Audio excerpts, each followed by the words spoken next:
All right, Jordan, continuing right along with fall camp intel, week 2 of fall camp for the Clemson Tigers, and talking about a guy that we brought in via the transfer portal. Yes, that's right, everybody. You heard me correctly. Clemson brought in players via the transfer portal this offseason. But if you're on this channel, you already know that. Jeremiah Alexander, no stranger to Clemson, by the way, Jordan. Heavily recruited by Dabo Sweeney, heavily recruited by the Clemson Tigers. Obviously, we lost out on that recruiting battle to Alabama. And then, you know, he goes there, doesn't get on the field, doesn't see very much playing time, and transfers into Clemson this spring. And since he has been on campus, he has been raved about by numerous coaches. Ben Boulware said he's the hardest working guy he's ever seen, which coming from that guy is a very high compliment because we all know how insane Ben Boulware is when it comes to preparation and just being like a maniac when it comes to the weight room and on the field. So, Jordan, as we sit here, week 2 of fall camp, what is Jeremiah Alexander's role going to be for these Clemson Tigers? He's gotten high praise from Dabo. He's gotten high praise from his position coach in Ben Boulware. Tom Allen has talked about, like, pretty much every coach has mentioned Jeremiah Alexander. So what is his role? What can Clemson fans expect from him this season? And how has he just kind of impacted this Clemson roster? Yeah, I mean, I think just Jeremiah Alexander was a perfect addition, I think, for this linebacker group. I think he brings a lot of versatility. I think they are really excited to see how he grows into the role as that tiger position in Tom Allen's defense, that sort of hybrid linebacker role, where I mean, you're not going to ask him to like cover wide receivers or anything like that. I mean, I don't think he's going to be like Isaiah Simmons like level of freak show, but I think he's going to offer a lot of versatility as an off-ball linebacker who can also rush the passer. I think you'll see him get pass rush snaps. I think you can plug him in a lot of different ways, and I think that's really exciting. And just the returns early have been really, really good. He's had a really, really good camp. He's been one of the best players, I would say, based off of what's been reported, what I've been fed.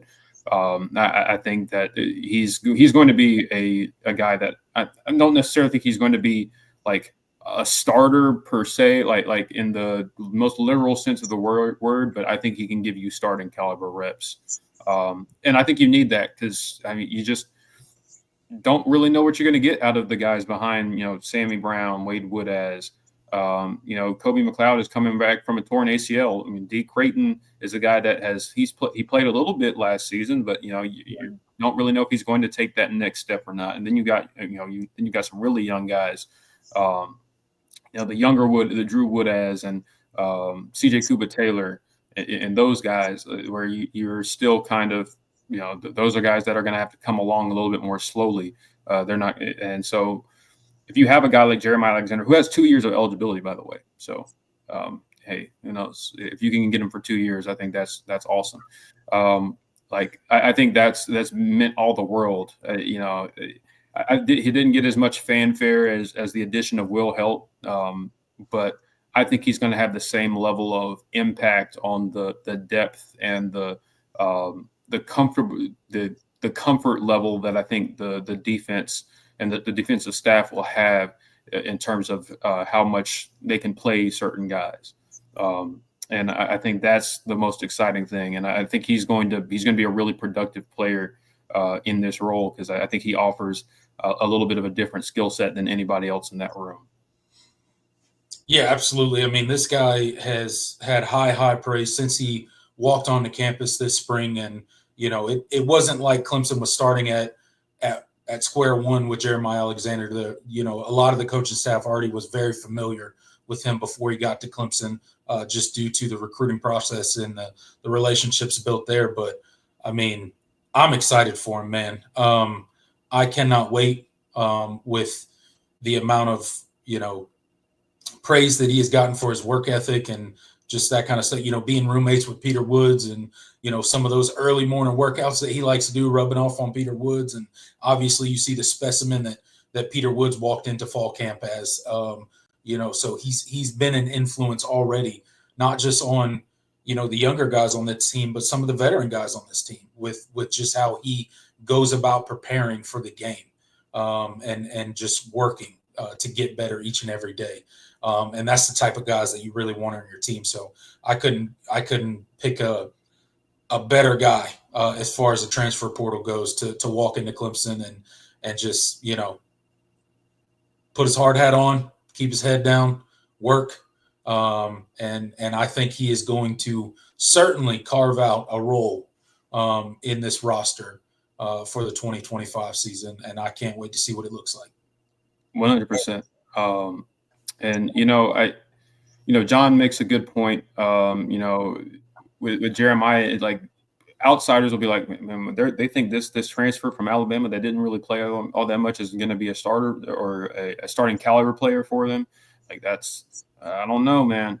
But I do think there is a lot to kind of his position at Alabama. I mean, it did feel like they didn't really know what to do with him, which is in that defense, especially when Kalen DeBoer got there and all the changes happened. He was just kind of there. Weren't really sure how to use him because he's not quite big enough to be a every down pass rusher in the college game. He's not a guy that has spent a lot of time as an off-ball linebacker to where you feel comfortable playing him a bunch.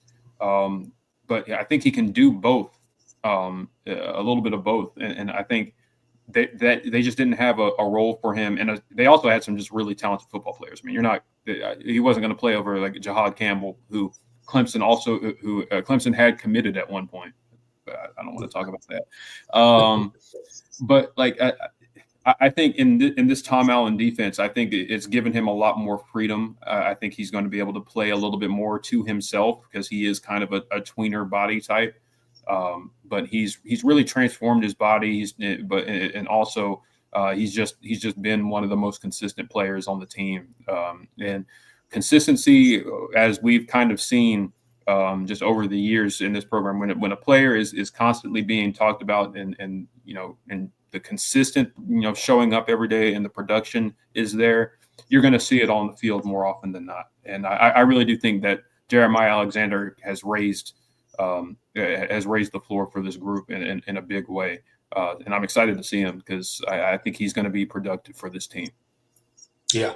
I mean, when you have a guy like Jeremiah Alexander and how he works and how he prepares and all the stuff you mentioned as a defensive coordinator, a guy like that forces you to find a role for him. He forces you to find somewhere to put him on the field and allow him to produce. And Tom Allen, I think, is the perfect defensive coordinator to marry up with a player like Jeremiah Alexander. I think he will find a role for him in this defense this year.